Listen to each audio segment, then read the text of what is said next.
नाज़रीन अस्सलाम वालेकुम, मैं हूं खालिद शहबाज। आप देख रहे हैं गवाह न्यूज़। प्रशांत भूषण को मौजूदा दौर का गांधी कहा जा रहा है, जिन्होंने सुप्रीम कोर्ट से अपने ट्वीट पर माफ़ी मांगने से इनकार करते हुए कहा कि वो हर किस्म की सज़ा भुगतने के लिए तैयार है। प्रशांत भूषण सीनियर माहिर कानून हैं, किसी ज़माने में आम आदमी पार्टी से वाबस्ता थे। इन पर बीजेपी कारकुनों ने हमला भी किया था। गुज़िश्ता दिनों इन्होंने एक ट्वीट पैगाम में सुप्रीम कोर्ट के बाद जजेस की रिश्वतखोरी का जिक्र किया तो इसे तौहीन अदालत करार दिया गया था, मगर 1500 से ज़्यादा एडवोकेट्स ने अदालत आलिया से कहा कि वो कोई गलत मिसाल कायम ना करे। हत्ता कि हुकूमत के अटॉर्नी जनरल ने तक जो बयान दिया वो प्रशांत भूषण के हक में है। प्रशांत भूषण ने अदालत से माफ़ी मांगने से इनकार करते हुए गांधी जी की याद ताज़ा कर दी, जिन्होंने अंग्रेज दौर हुकूमत में अदालत में माफ़ीनामा दाखिल करने या ज़बानी माफ़ी मांगने या अपनी रिहाई के लिए जुर्माना अदा करने से इनकार कर दिया था। प्रशांत भूषण ने तारीख को दोहराया है जिस पर सोशल मीडिया पर सावरकर की याद दिलाई जा रही है कि किस तरह सावरकर ने अंग्रेज़ों से माफ़ी मांग ली थी। प्रशांत भूषण की जुर्रत ने हिंदुस्तान की अदलिया के ज़मीर को जिंदा करने की कोशिश की है, इन्हें अपनी गलतियों का एहसास करने का मौका फराहम किया। देखना है कि हालिया अरसे के दौरान हिंदुस्तानी अदलिया का विखार जिस तरह से मजरूह हुआ था, क्या वो बहाल हो सकेगा। बाबरी मस्जिद का अजीब सा फैसला और इसके बाद फैसला सुनाने वाले साबिक चीफ जस्टिस ऑफ इंडिया को राज्यसभा की रुकनीत ने अदलिया पर से एतमाद को ख़त्म कर दिया है। शहंशाह जज्बात दिलीप कुमार के छोटे भाई असलम खान का इंतकाल हो गया। इनकी उम्र 88 साल की थी।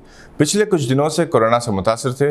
इन्हें इलाज के लिए खांगी लीलावती हॉस्पिटल में शरीक करवाया गया था, जहां 21 अगस्त को इनका इंतकाल हो गया।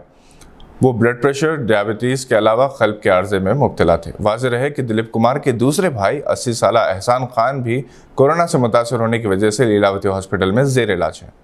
मुमताज़ शायर, अदीब, महक़्क़िक़, निक़ाद और उर्दू के सफ़ीर तक़ी आबिदी 22 अगस्त को 11 बजे दिन अमजद हैदराबादी पर ऑनलाइन तौसील लेक्चर देंगे। डॉक्टर असलम फ़ारूक़ी, नासिम अली, डॉक्टर अब्दुल अज़ीज़ सोहेल, मोहसिन ख़ान ने उर्दू स्कॉलर्स एसोसिएशन तेलंगाना की जानिब से ऑनलाइन लेक्चर्स का एहतमाम किया है। यूएई के वली अहद मोहम्मद बिन ज़ैद यरूशलेम का दौरा करेंगे, जिससे इसराइल के मवाक़िफ़ और मुखालिफ आलम इस्लाम के ग्रोहों में खलीज और भी बढ़ गई है। इसराइली सदर ने इन्हें बैतुल मुक़द्दस के दौरे की दावत दी है। पाकिस्तान के वज़ीर-ए-आज़म इमरान खान ने अपने इक़्तिदार के 2 साल मुकम्मल होने के मौके पर मीडिया में मौजूद अपने नाक़िदीन और मुखालिफिन के दिल को अपने अखलाक और आला ज़रफ़ी से जीतने का सिलसिला शुरू किया है।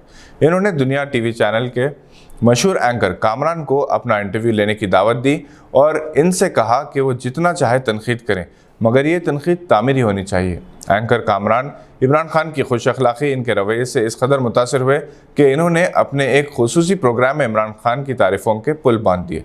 इमरान खान ने कहा कि इन्हें संभलने के लिए जितना वक्त चाहिए था वो इन्होंने हासिल कर लिया, अब वो काम करेंगे, किसी की परवाह नहीं करेंगे। इन दिनों सऊदी अरब से टकराव की वजह से इमरान खान मुस्लिम दुनिया में तवज्जो का मरकज़ है और ख़ुद इनकी अपने मुल्क में इनके मुखालिफिन इनकी तायद में उतर आए हैं।